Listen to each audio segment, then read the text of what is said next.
Ladies and gentlemen, and everyone else in between, these are the reasons I believe you should ship Drarry. Well, this is an informal essay of the interpretation of Harry Potter and Draco Malfoy's relationship in the series Harry Potter by J.K. Rowling. Written by yours truly. Yeah, it's going to be one of those days today. So all of the notes and cases that I've brought up in this essay are canonical to both the book and the movies. There are no rose-tinted glasses used here, people. I'm just saying it like it is. So, why I ship Drarry? Well, firstly, they have an undeniable chemistry. As an aside of my personal preferences, I believe Harry Potter is a person who does not want or need someone who loves him because of his status as the boy who lived twice. He has spent his entire life being the chosen one. He does not need some simp following his every word for the rest of his life. Draco doesn't, and has never cared for Harry's status as the chosen one, only to bully him. He also is the only one who can get Harry riled up and want to prove himself. And in turn, Harry challenges Draco by meeting his prejudices and bigotry with his whole force. I love Draco Malfoy. He is my favourite character in the whole series. However, from a non-subjective point of view, I don't think Draco did anything evil enough to not need redemption, as most people seem to think.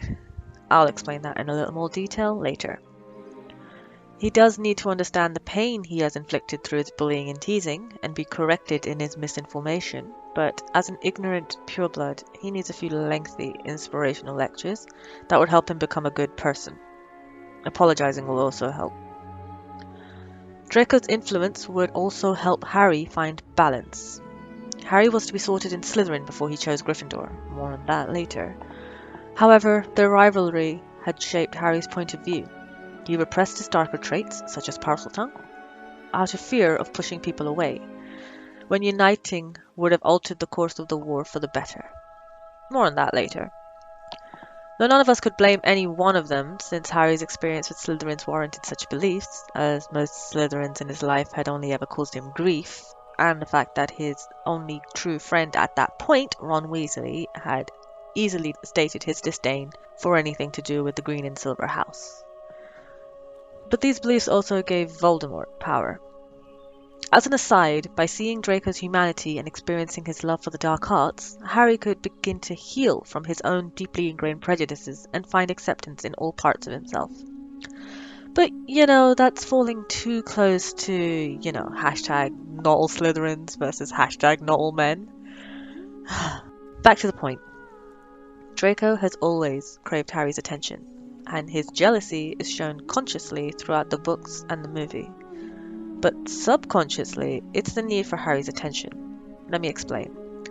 Harry was the first person Draco saw in Madame Malkin's, and even though back then Draco had disrespected Hagrid and favoured Slytherin, he still wanted to make friends with someone who was dressed scruffily and who had no idea about magic. For Draco, this was his first experience with someone outside of his parents' strict and rigid pureblood circle. He had been brought up to believe bragging to and insulting inferior people was the way to impress people and make friends. So he did exactly that. And, most likely for the first time, he was rejected. This was heartbreaking for him, especially since he came from such a place of privilege. Harry had cemented Draco's future as being lesser than him. More on that later. And instead of them benefiting from each other's knowledge and principles, they became enemies. A little bit into the history of Draco Malfoy. Draco Malfoy is a pureblood through and through. He was brought up to think a certain way, and act a certain way, and be friends with only influential people. People who would help him raise the Malfoy name. All rich and pureblood families think similarly to this. So that was why, when he was friends with Crabbe and Goyle and Parkinson and Nott and Blaise, they were all in his family circle. Their parents were all Death Eaters, and they all followed the same quote-unquote cult. Being brought up all his life believing that his family and his friends are the right way, he has a superiority complex. I blame his father, and all of the other men in his family for this. His mother only ever cared for him, not just what he represented for them, but she was forced to sit quietly and listen as the men spoke. That hits way too close to home. As an Asian, it is very much a case of men are considered the voice and women are considered just there to help the voice. The Malfoys were number 1 in the Sacred 28, or at least the highest part of the Sacred 28. The Sacred 28 are pure-blood families of the Wizengamot, or the Wizarding World. The Potters being a part of that as well, before James Potter married Lily Evans, who was a Muggle-born, and had Harry. The Weasleys are also part of this, but they aren't rich socialites and prefer to go against the rigid orders of the pureblood way, hence they became blood traitors. Some people like to think children are exceptionally good and later corrupted by life. Others think that they are crueler than adults and believe they need to repent as they grow. But I think children are still learning. They expect things to be fair, that things will turn out okay. They still believe in black and white being the only colors. They are simple creatures. In 5th year, when I believe a lot had changed between the hate-non-hate relationship with Harry and Draco, more on that later, Draco was much younger emotionally than he was supposed to be. Harry's views in their relationship was that Harry didn't like him straight off for a good reason. He rejected him, and Draco had gone after him since with no provocation. Harry didn't do anything to Draco, yet Draco continued to taunt him. To Draco, I think Harry has done a whole lot to him. With every move he made, Harry is telling Draco that he was nothing. It was so easy for Harry to do the things that Draco sought to try. He was second in his grades against Hermione in the whole year. And Hermione, to him, is a Muggle-born. He didn't win the Quidditch Cup against Harry, even though Draco had been taught flying and spells and everything about magic since he was young. But Draco does have gifts of his own, very different from Harry's. Gifts that would have gotten him a lot of friends if they had been in a regular school, or if Harry Potter hadn't been there. He would have been very popular in his own house too. When Harry saw his father in the Pensieve, a place to see memories, he'd been horrified at his father's, James Potter's, arrogance before he actually did something to Snape about it. It was there in every move James Potter did, the way he walked, the way he talked, the way he let his friend Peter Pettigrew worship him, and the way he saw girls looking at him. This, I think, is how Harry comes across to others. The book was written in Harry's point of view, so other students barely made any references unless they were under his radar. He was uninterested in his friendship with Seamus, who was his equal in all rights, to be honest.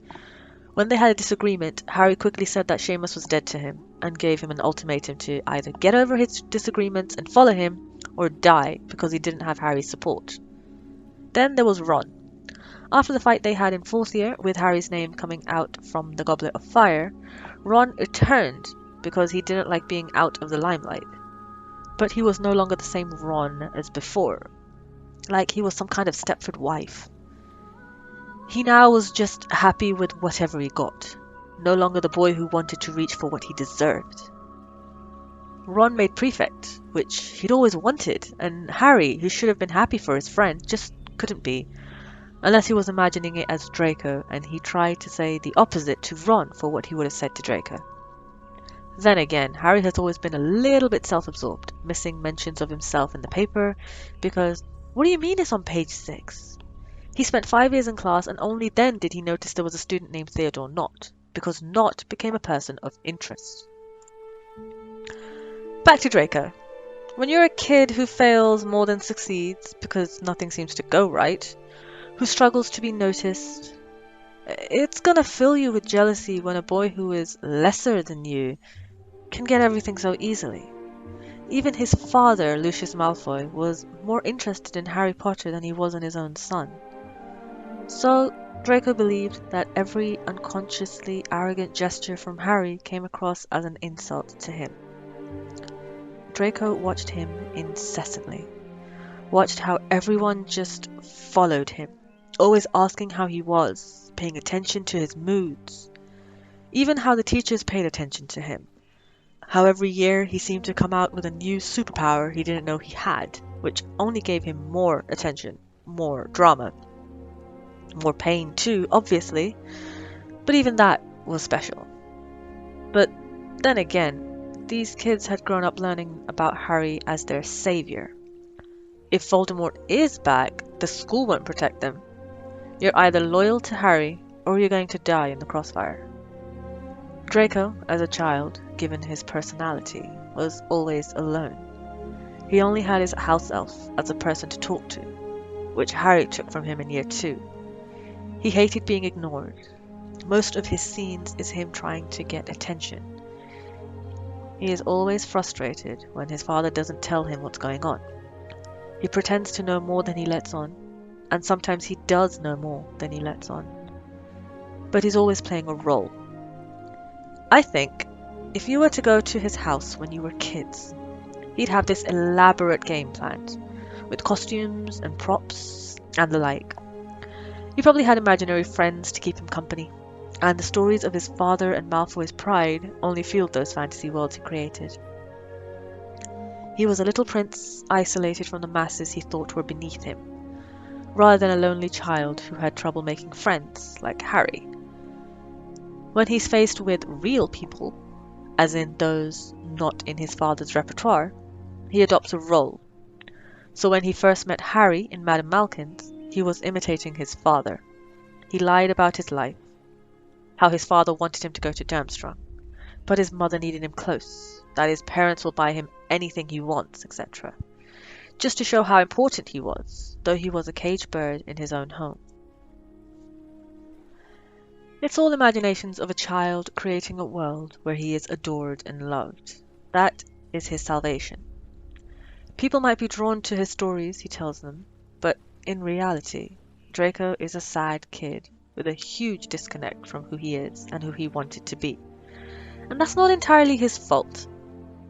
Dumbledore and the Order of the Phoenix spent so much sodding time preparing the Order and shaping Harry as a weapon that they missed the most powerful weapon they've always had. The bloody school. They've got these kids from ages 11 to 18 who they can teach and train and mold to become better than they think they are. Teach them. Be honest to them. Show Slytherins what the world is truly like, because they obviously don't seem to know anything. All they know is that they are pariahs from the rest of the school, purely because of what house they're in, and they are threatened for it. That's fucking racism. I can see why Draco is so popular in his house. He's the master of reinventing himself as a victor and not accepting the truth of defeat. He isn't a weapon, per se, not the same way Harry is, who kills dragons and whatever else stands in his way. Draco is the creative force, a powerful weapon of passion, who appears to be one of the very few lights in Slytherin. But I don't think he's ready to take on the limelight just yet. He's still, unfortunately, very much a child in the beginning, completely innocent of the reality of what's really at stake. No one from his side has died. Well, not until Crabbe. And that was when everything started to change for him. But children can learn. There are people Draco cares about, just like Harry. The whole point of Harry Potter is that power comes from love.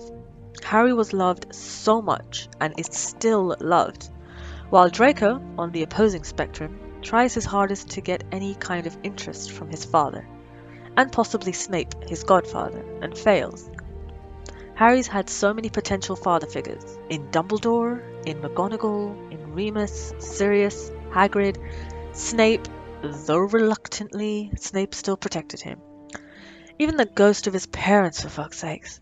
The Order, the Weasleys, hell, even the Dursleys had some modicum of love for him through their concern for Lily, his mother.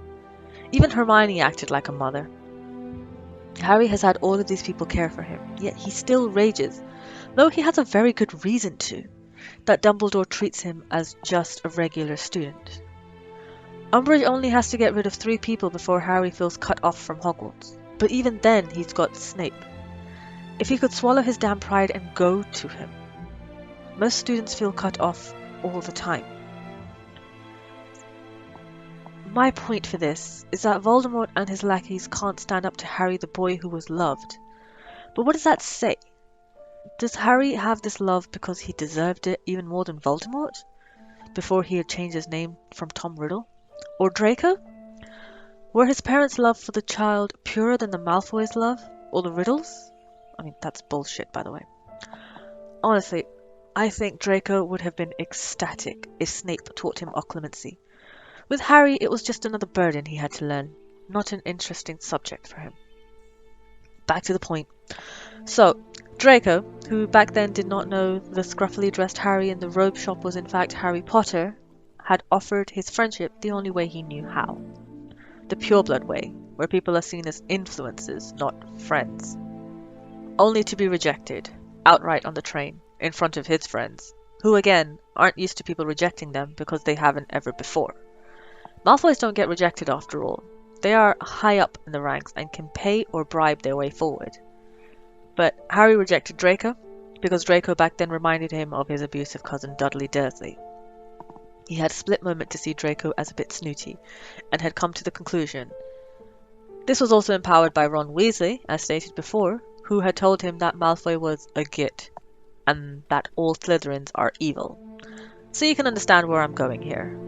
Ron was brought up in a Gryffindor household, and his whole family believed Gryffindor are the best house, and Slytherins are bad people. So, Harry was indoctrinated from the second person who had treated him nicely, sans Hagrid. Draco, obviously pissed off that he didn't get what he wanted, which he had been taught would always happen if he flaunted his last name to people by his father, hastily rose to a sharp acrimony, and therein he dished out grief to Harry. But as angry as he gets at Harry, it's an innocent anger. I believe it was 6th year when Draco caught up with Harry maturity-wise. At that point, he had understood the truth of who his family really were and what Voldemort was. And he was trapped, just like Harry was. There are so many what-ifs here. What if Harry hadn't gone against what Hagrid and Ron told him about Slytherin's reputation and had agreed with the sorting hat that first put him in Slytherin? What if Draco went about making friends differently? Rowling herself said she wrote Draco to be nothing but the bully, but even so, there are so many references in the books and the movies that show different. So, this whole attempt at friendship seems like one small misunderstanding that snowballed into this weird thing. 2. Holy crap, we're 20 minutes in and this is just the second part of this entire thing. So, 2. They are evenly matched and like-minded. Let me explain. This phenomenal point of them being evenly matched, even though Harry is faster in Quidditch and better overall in DADA and spells, due to his enthusiasm and all that jazz, this is going to be focused mainly on their magical core and the wands they have used. In the end, spoilers if you haven't seen it, when Harry defeats Voldemort, it's with both wands that once belonged to Draco Malfoy. Draco's original Hawthorn wand that Harry kept after he escaped from Bellatrix in Malfoy Manor, when Draco had not outed Harry and had not cast any spells towards him and his friends. Seriously, check it out. That was insane. To which, by the way, as an aside, Harry kept Draco's wand because it was the friendliest of the 3 wands he had taken from the manor. You know, it's true to say, the wand chooses the wizard. Both Draco and Harry have been masters / owners of the Elder Wand, the strongest wand ever created, that was currently under the care and use of Dumbledore before Voldemort did a YouTube unboxing video on his grave and took it. The likelihood of their compatibility and like-mindedness shows from the wand's allegiance. As Ollivanders, the wand maker, stated, wands only change allegiance when it senses similar qualities or trusts the wizards. To me, this is the biggest point of their compatibility. 3. Yeah, it was that short. Harry is Draco's way into the light. Harry is the beacon of power and strength. He can support and guide Draco, who has lived in the dark for so long. Hell, Draco had the Dark Lord himself live in his house since the end of 4th year. He obviously is sly, cunning, and composed. His composure is a fitting quality to Harry's brash and impulsive nature. They are compatible and parallel in many other things too. For instance, they are both chosen ones, who are really just a boy caught up in something much bigger. Their similarities underneath, despite their differences on the surface, to the extent that they appear as opposites superficially. Light versus dark, Gryffindor versus Slytherin, even their hair color is jet black and white blonde. But underneath all this, they are two sides of the same coin. Did you see what I did there? 4. Harry doesn't want to be the chosen one. Okay, not in so many words, but Harry has only ever desired for people to treat him the same as everyone else. To treat him as just Harry. He is so done with adventures by, like, the 4th book/movie. Draco has always treated him like an equal. Well, lesser, but a lesser equal. Not like he is someone special, or being worshipped in secret. Ginny Weasley. Harry needs someone who will call him out on his shit, and not behave like a doe-eyed fangirl.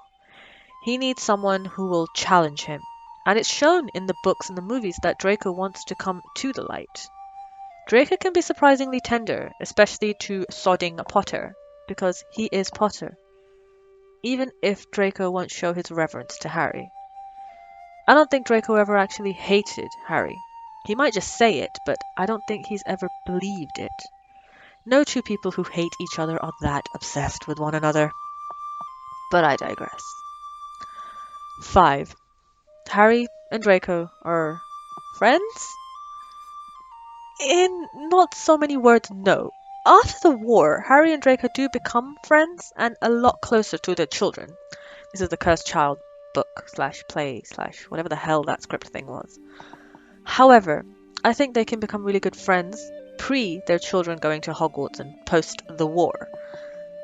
They can help each other overcome their PTSD, as they both have had Voldemort in their head and in the forefront of their lives.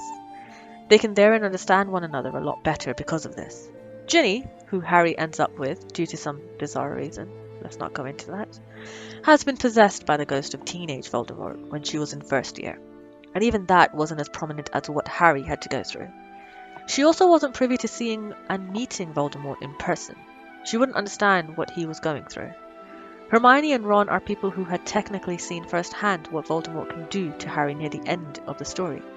However, they too weren't around Voldemort. Harry had faced him alone in year 1, 2, 4, R.I.P. Cedric, 5 and 6th year, and then subsequently the last year. Though similarly with Draco, however, during the summer of 4th year and onwards, Voldemort lived in Draco's home. He'd basically taken it over. So, Draco had been exposed to him the same way Harry had. In some cases worse, I would have thought. Can you imagine having any second thoughts, which he did all around 3rd year, and especially after 4th year after Cedric's death, with a scary-ass dude who literally kills people in front of you and makes a whole ordeal out of how fun and cool it is to do. The dude's a maniac who has killed people for less. Draco had witnessed countless of massacres in his home alone, especially of his own teachers, of his friends, and people who he actually cared for and respected, all because they didn't follow Voldemort's ruling. Draco was only 14. He was a scared boy who didn't want to die. I believe that he is one of the very few people that Harry could actually open up completely with. 6. Hatred has always been coupled with intense love. Don't look at me like that. It's absolutely everywhere. And like I said before, I don't think Draco truly hated Harry. You only hate the people the way that they hate each other, who you have truly loved, or actually given a damn about. Otherwise, you never really cared for them in the first place. If you truly hated them, you wouldn't want anything to do with them. You wouldn't actively seek them out all the time and try to impress them, like Draco did all the time. Sure, he's a bully, but he bullies everyone. But the person he focuses on most is Harry. The key thing here is that, unlike everyone else he bullies, he actually wanted to be Harry's friend from the start. So it's almost like he's doing this because he's still upset and holding a grudge that Harry rejected him. Like it's something personal. He's quick to notice anything to do with Harry and, as he stated, always wants his attention. He's mean to Ron because Ron is a blood traitor to the Sacred 28, and the one Harry picked over him. He's mean to Hermione because she's a mudblood. See point 1. He's been brought up to believe in only purebloods. And again, Harry picked her over him. He may be jealous of them all, but he's mostly jealous of Harry. As quoted, everyone thinks he's so smart. Wonderful Potter with his scar and his broomstick. You have told me this at least a dozen times already, said Mr. Malfoy, with a quelling look on his son. Draco always says Harry isn't special, and that he doesn't idolize Harry for being the boy who lived. But he kept saying it over and over to his father, and, well, anyone who would listen to him. Because deep down, he doesn't believe Harry is special, and he tries too hard to compete with him and stay as his rival. Because deep down, he doesn't believe Harry is special, and he tries too hard to compete with him and stay as his rival. Like he's trying his hardest to be the dark Harry Potter. And they do say that imitation is the sincerest form of flattery. But since Harry is the better man, he always beats Draco, and succeeded in the tasks Dumbledore set him, whereas Draco failed in the task Voldemort had set him. That was to kill Dumbledore. It's like he's trying to be like Harry, but maybe more like what Harry might have been if Harry had been less courageous, or had been brought up the same way as Draco had. Harry is what Draco wants to be, even though he would deny it. However, for Draco, there is a fine line with him of wanting to be Harry and be with Harry, and it's a line that can be crossed very easily. So, for Drarry to work as a more balanced relationship, Draco needs to realize his desires for Harry and step up and become a better version of himself, rather than a failed version of Harry, which, oh look, there is an indication of that kind of change starting in the final movie where Draco runs from his parents' embrace during the last fight, runs by Voldemort, and throws a wand to a resurrected Harry. Which, of course, they deleted because Draco shouldn't have any form of redemption. Rose-colored glasses, indeed. Of course, it's also about Harry being interested in Draco. Number 7. Harry Potter isn't gay. One of the most common objections I hear. Harry isn't gay, but neither is he straight. The boy is bisexual. Other than what's canonically presented with Cho and Ginny and the Vila from Beauxbaton? Let's start with Cedric Diggory, who I believe was Harry's first real bi awakening. I know you may not have read the books as thoroughly as I have, but here are some quotes to showcase this. From Goblet of Fire. Cedric Diggory was an extremely handsome boy of around 17. Again from Goblet of Fire. Exceptionally handsome with his straight nose, dark hair, and grey eyes. Also from Goblet of Fire. You just weren't concentrating properly. Wonder why that is, said Harry darkly as Cedric Diggory walked past. These are just a few from one book. But this does go on to show that Harry constantly noticed how handsome Cedric was. He may not be completely bisexual, fine, but he was definitely bi-curious. Pushing back on that, he also liked Cho. However, he hadn't been very positive with his commentary on their first kiss, calling it wet when Ron asked. I mean, sure, she was crying, but regardless. And yes, Ginny, of course, the one he marries. Look, I do love her character, don't be fooled. I just think she isn't the right choice for Harry. If we had a choice of Harry being with Ginny or being alone, then I'd pick the latter. Hell, I'd pick Luna before I'd pick Ginny. There were multiple scenarios where Harry was far more interested in Draco than whatever Ginny had to offer. For example, and even better than that, Malfoy's gone off sick too. What? Harry said, wheeling around to stare at her. He's ill? What's wrong with him?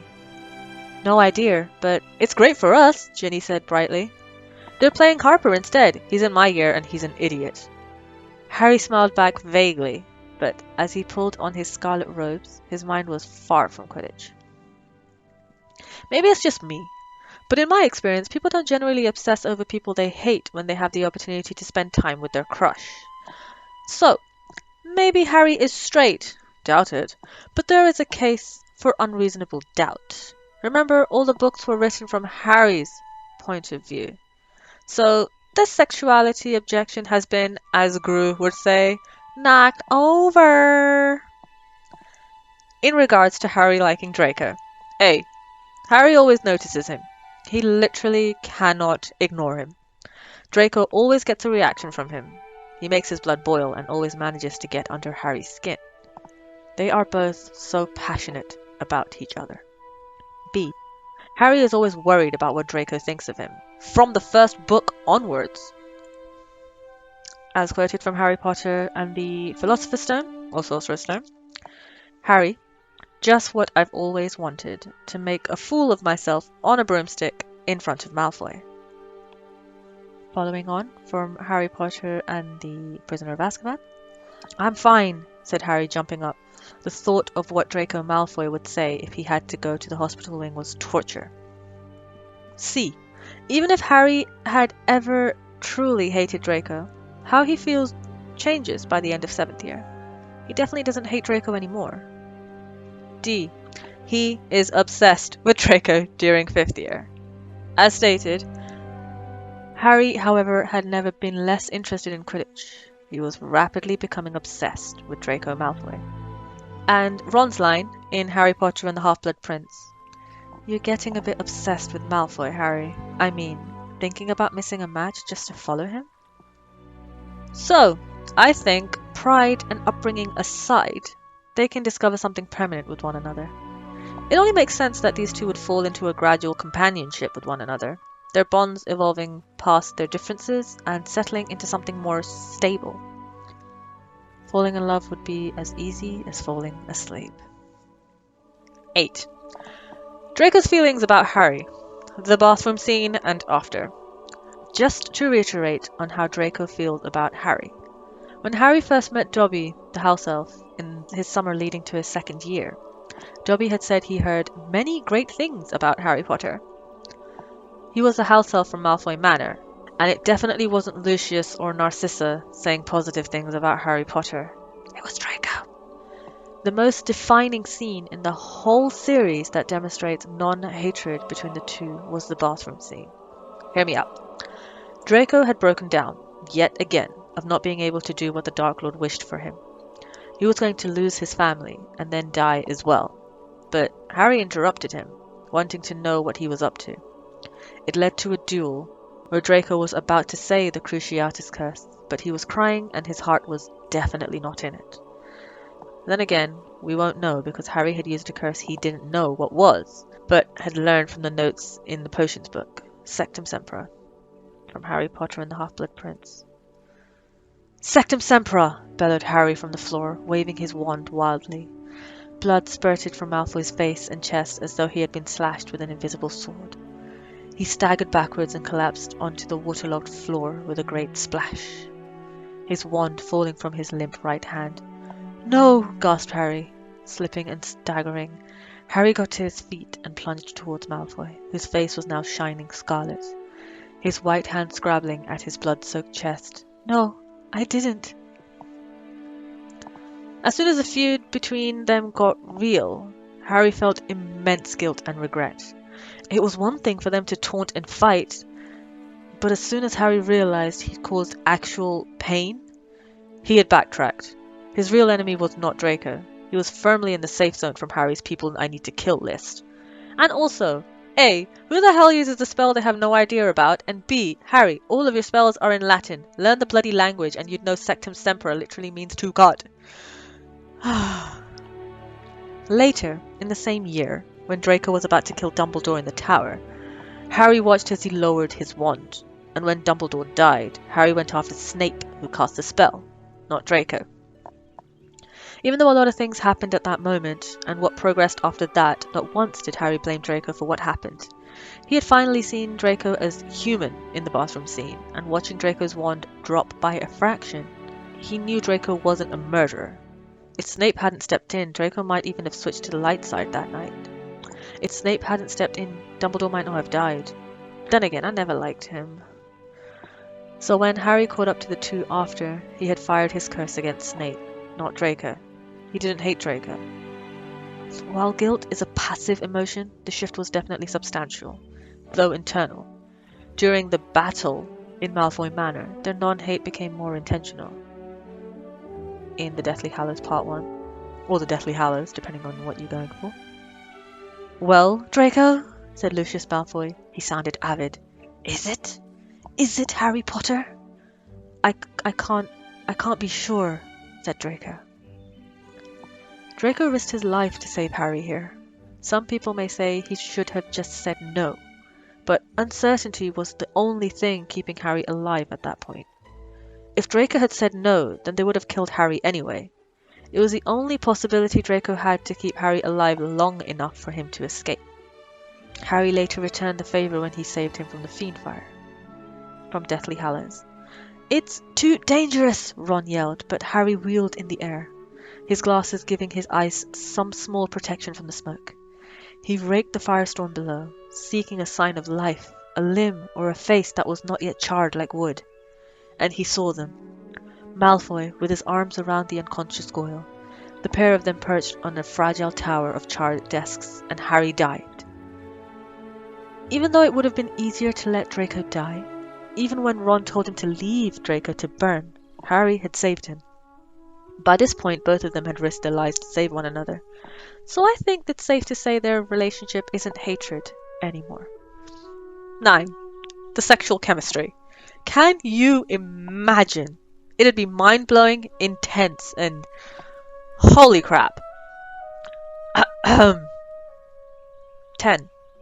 Harry craves Draco's attention too. As we know, Harry got jealous. During 6th year, when Draco was no longer focusing on Harry, and instead having literal and mental breakdowns and crying in bathrooms, he made friends with the bathroom ghost moaning Myrtle because he frequented that place to break down so much that Myrtle was protective of him even though she had heart eyes all over Harry when he had come to investigate. Over trying to fix something that was nigh impossible for even the strongest of wizards and witches to fix.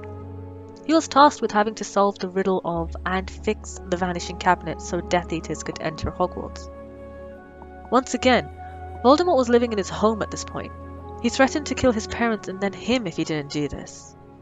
I believe wholeheartedly that he was forced to take the Dark Mark because of this, and he was tortured and crucioed, that's the torture spell, for even thinking differently. Voldemort could use occlumency, a type of mind reading. So Draco wasn't even safe to think in his own home without fear of being found out for everything that was against the Dark Lord. So yes, his focus at that time had been on the task he had been given, and not on Harry Potter. And Harry had gotten so annoyed with that. So annoyed that he had stalked him all the time, trying to find out what he was up to.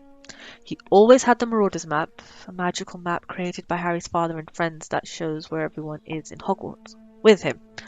Always checking during the day and night. From Harry Potter and the Half-Blood Prince. Despite his determination to catch Malfoy out, Harry had no luck at all over the next couple of weeks. Although he consulted the map as often as he could, sometimes making unnecessary visits to the bathroom between lessons to search it, he did not once see Malfoy anywhere suspicious. The boy is so used to having Draco's attention that the thought of not having had literally taken over his entire year. They are so invested in one another's lives that it isn't even a joke. 11. Draco helped defeat the Dark Lord. By not recognizing him in Malfoy Manor in Year 7, Draco incidentally helped Harry defeat the Dark Lord. Because the moment Harry had disarmed Draco, he had won the Elder One's allegiance. See point 2 for magical core and wand lore, which had helped him defeat Voldemort. Partners in heroism? 12. Slight rose-colored glasses for this one. If Draco was gay, he would never have been able to come out to his father, as his father would never have approved or accepted him. Hell no! Can you imagine Lucius Abraxas Malfoy having his only heir to the Malfoy throne being gay? That's the end of the Malfoy pureblood line. Poor kid had to marry Astoria Greengrass and have Scorpius. It sucks that she died for it, though. 13. Holy hell, it would piss off Rowling so much. Having her one character that she pitted as the bad guy for Harry Potter and go against her racist, transphobic, homophobic ways, and ship these two together because it would piss her off so much if we did. In conclusion, beyond the value they bring to each other and everything else that prompted them to be the way they are, From a story perspective, it all comes down to them being two sides of the same coin. Both of them were poster children for their respective sides, but when Harry was taken by the Weasleys and used by Dumbledore, Draco was raised by Lucius and made a pawn by Voldemort. No matter how their paths veered, they always came back to each other. So, of all the people to end up together, the two who are constantly paired in every situation makes the most sense out of everything. Considering how unintentional it was, it's scary how there are so many points here, and how many I must have just forgotten to add that shows this. And the amount of fics written, art drawn, and everything else that equates to Drarry, it really doesn't matter if it was intentional or not. When you really start to look at it, Drarry seemed almost inevitable. The two who were pitted against each other from the start, and that was part of what makes their eventual unity so appealing. In a story about elitism, racism, rifts and prejudice, light and dark, wrong and right, their pairing would signal a shift towards a better, more united future. It's representation, about interpretation. In the end, Drarry isn't just a superficial pairing for people who want to quote-unquote make everything gay. It's the ultimate resolution. I've just told you why I ship Drarry, but to put it simply, it just makes me happy. It also makes me feel so many different feelings, which is what someone should do, and that's why I do it. To quote Mark Twain, never regret anything that made you smile, and I ship Drarry because it makes me smile. So, that's why I ship Drarry. Just to add, I am in no way forcing you to ship Drarry with me. This is just something I do, and I feel it doesn't need the justification, but you did ask for it. And holy crap, this lasted for a good, 40 odd minutes? Oh well, thank you for listening to my TED Talk about why you should ship Drarry. Bye guys.